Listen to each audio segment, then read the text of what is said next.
Jangan lupa tekan tombol like-nya agar Mimin semangat uploadnya, dan jangan lupa intip keranjang jualan Mimin, siapa tahu ada yang menarik. Hati Bibi Lauren tersentak dengan ucapan kasar Audrey padanya. Mendadak hatinya mencelos dan bulir bening itu luruh tanpa menunggu diperintah. Kaget dan tidak percaya, sosok lemah lembut penuh ketulusan itu tiba-tiba menjadi berang dan ketus.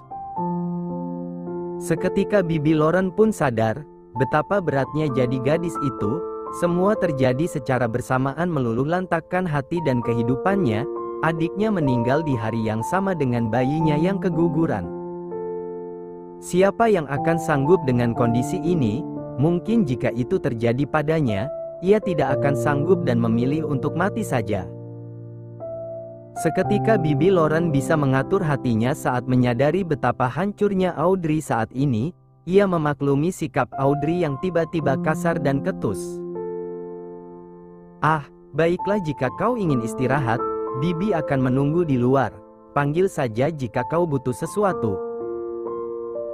Cepat-cepat Bibi Lauren keluar dari ruangan itu, agar tidak terlihat air matanya yang jatuh tanpa diminta. Sampai di luar Bibi Lauren langsung menangis sejadi-jadinya. Ia sedih. Ia juga ikut terluka melihat kondisi Audrey yang mungkin terganggu psikisnya akibat dari semua tekanan di hidupnya.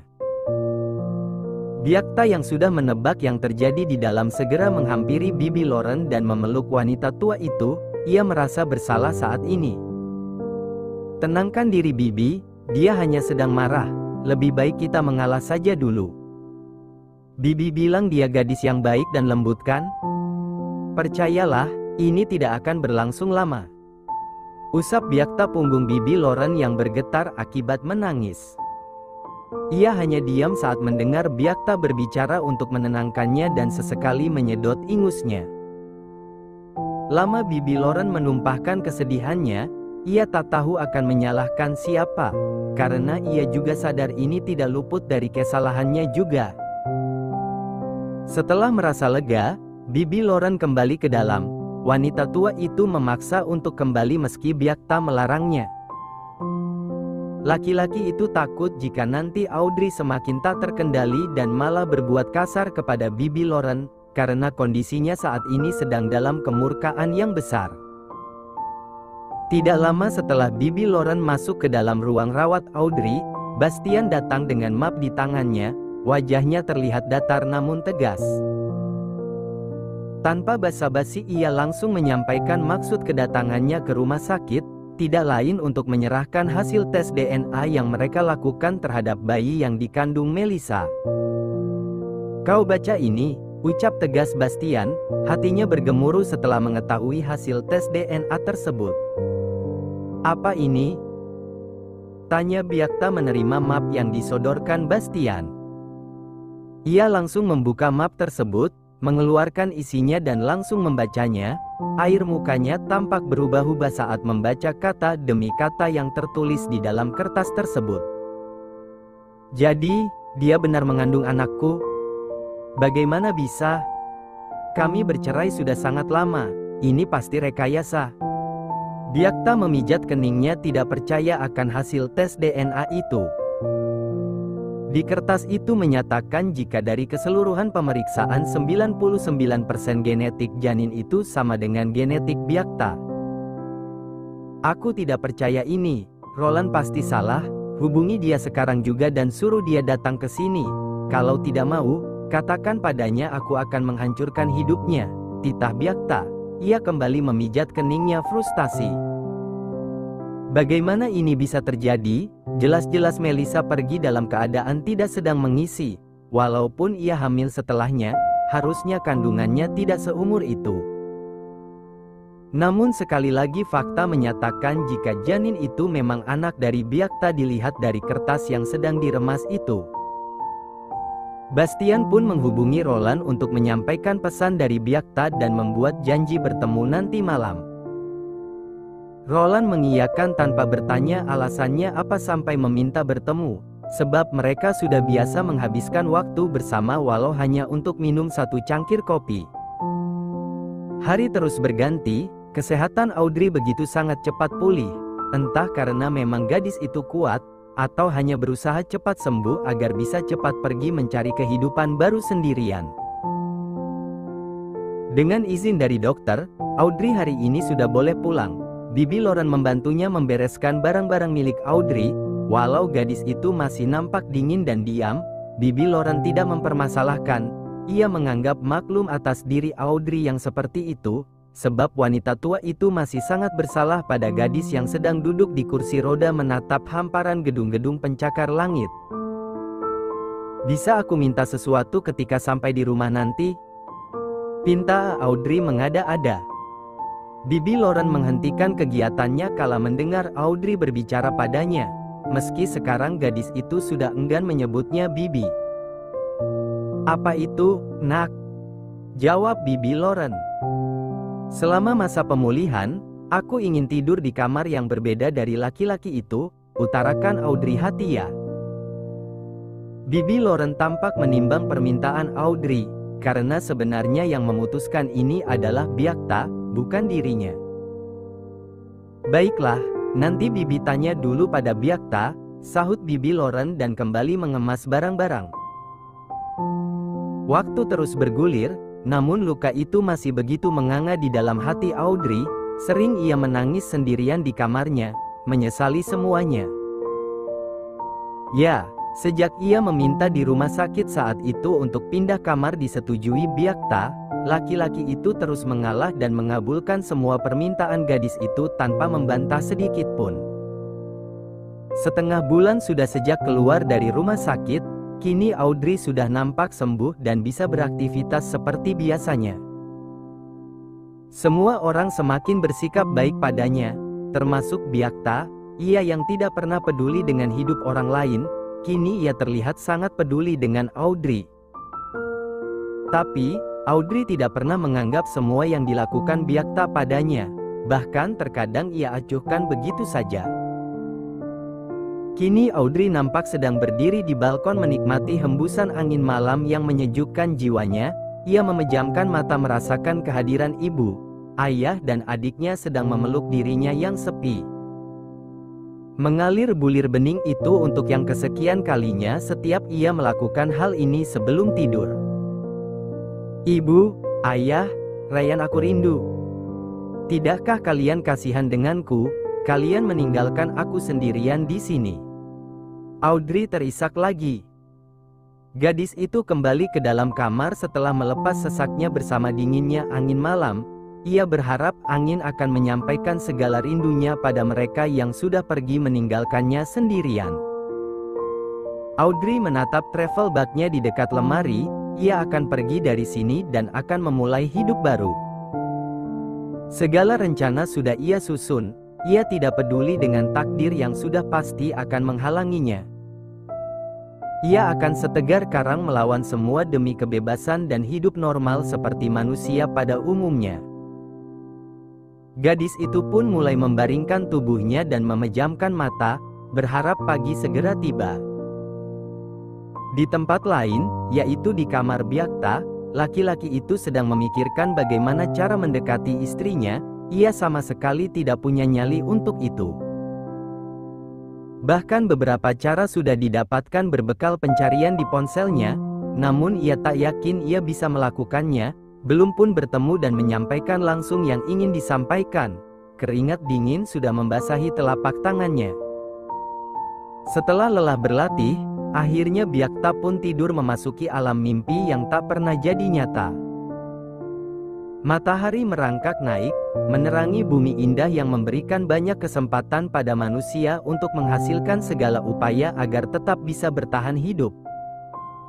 Audrey sudah siap dengan travel bag-nya. Ia berjalan santai menuruni anak tangga satu persatu. Di sebuah kafe nampak seorang laki-laki tengah duduk menikmati secangkir kopi sedang menunggu seseorang. Ia terus melihat ke arah pintu masuk berharap orang itu akan muncul di sana. 15 menit sudah ia menunggu, namun yang ditunggu tak kunjung datang. Ia mengumpat kesal wanita itu. Tidak lama kemudian, nampak seorang wanita dengan dress membentuk tubuhnya yang sedang berbadan dua. Ya, dia adalah Melissa, Ia berjalan santai menuju meja laki-laki yang sudah menunggunya sejak tadi. "Hai, kau sudah lama," sapa Melisa laki-laki itu. Laki-laki itu berdecak kesal melihat Melisa yang tanpa merasa bersalah membuatnya menunggu sudah hampir setengah jam. "Mati saja kau," umpatnya kesal. "Kau marah? Aku hanya terlambat beberapa menit saja, begitu saja marah," cibir Melisa tak mau kalah. "Langsung saja, untuk apa kau mengajakku bertemu?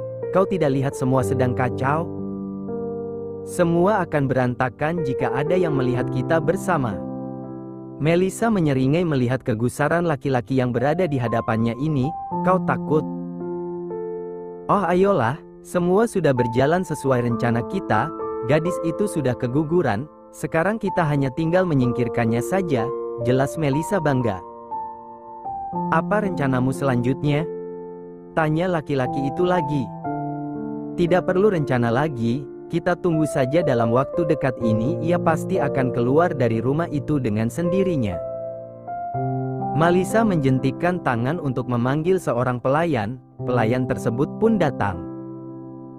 Melisa memesan 2 jenis cake dan 1 gelas jus buah.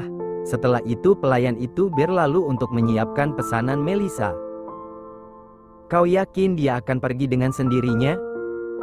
Melisa berdehem, menjawab pertanyaan laki-laki itu. "Kau tunggu saja, setelah dia keluar dari rumah itu, kau bisa dengan leluasa memilikinya." Laki-laki itu menyeringai mendengar penjelasan Melisa. "Berapa kau membayar pelayan itu?" "Tidak banyak, hanya setengah dari bayaranku darimu," jawab Melisa tanpa beban. Melisa gemetar saat mendengar isi percakapannya di dalam sebuah rekaman video yang menampilkan dirinya dan seorang laki-laki di sebuah kafe. Wajahnya merah padam, ingin rasanya ia melarikan diri sekarang juga. Bagaimana bisa semua kejahatannya terbongkar begitu saja sebelum dia menikmati hasilnya? Sialan batin hatinya. "Kakau mengikutiku?" Bastian menyeringai. "Kau pikir dengan datang dalam keadaan hamil aku percaya? Kau menyuruh pelayan itu untuk menghapus rekaman CCTV di rumah ini. Aku tidak sebodoh itu. Sekarang tanggung jawab atas perbuatanmu." Melisa semakin gemetar ketakutan melihat tatapan membunuh dari Byakta. "Aku hanya dibayar olehnya. Kau tidak bisa menyalahkanku. Dia ingin mengambil cintanya kembali," elak Melisa. "Apa maksudmu?" tanya Byakta penuh emosi. "Laki-laki itu sudah menyukai istrimu sebelum kau menikah dengannya. Dia bilang kau mengambil wanita itu saat dia sedang di luar negeri."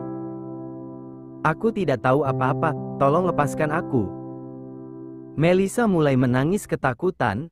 Ini bukan salahnya, laki-laki itu yang datang padanya saat ia tidak punya uang lagi. Dulu dia memang sering menggoda Byakta, tapi setelah perceraian terjadi, tidak ada sedikit pun niat untuk kembali. "Katakan, apakah anak yang kamu kandung benar-benar anak Byakta?" tanya Bibi Lauren marah.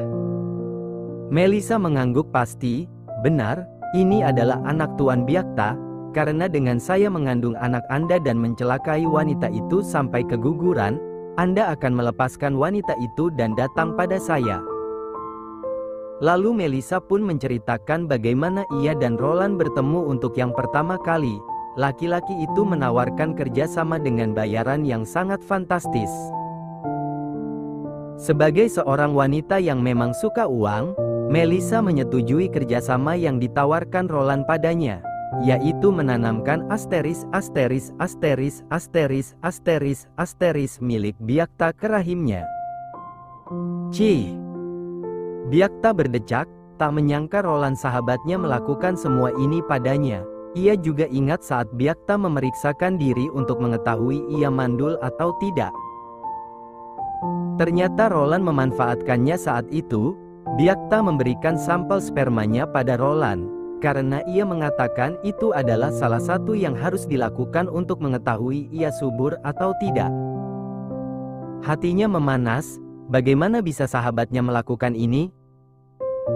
"Audrey, ya," Gadis itu yang membuat Roland melakukan ini. Dari mana Roland mengenal istrinya, sejak kapan, tapi mengapa semua seperti sebuah kebetulan yang dibuat-buat. Tapi, setelah mengetahui sahabatnya ternyata sudah menyukai istrinya lebih dulu daripadanya, membuat Byakta semakin takut kehilangan istrinya. Bas, urus wanita ini, berikan fasilitas untuknya sampai ia melahirkan bayi itu, berikan dia tempat yang jauh, hingga aku tidak akan pernah melihatnya. Ambil bayinya ketika sudah lahir nanti, bibi Lauren yang akan mengurusnya, titah Byakta penuh emosi. Urus juga si brengsek itu, bunuh saja dia seperti dia membunuh calon anakku. Nafasnya kembali bergemuruh saat mengingat bagaimana darah itu mengalir dari dua belah kaki istrinya. Sakit yang teramat dalam juga ia rasakan saat dokter mengatakan janin itu tidak bisa diselamatkan karena benturan yang begitu keras. Ia juga terluka, tapi saat melihat istrinya lebih terluka dari kejadian ini, ia mengenyampingkan rasa sakitnya kehilangan, karena ada hati yang lebih sakit karena kehilangan. Oleh sebab itulah dia mengalah akan sikap Audrey yang menjauhinya.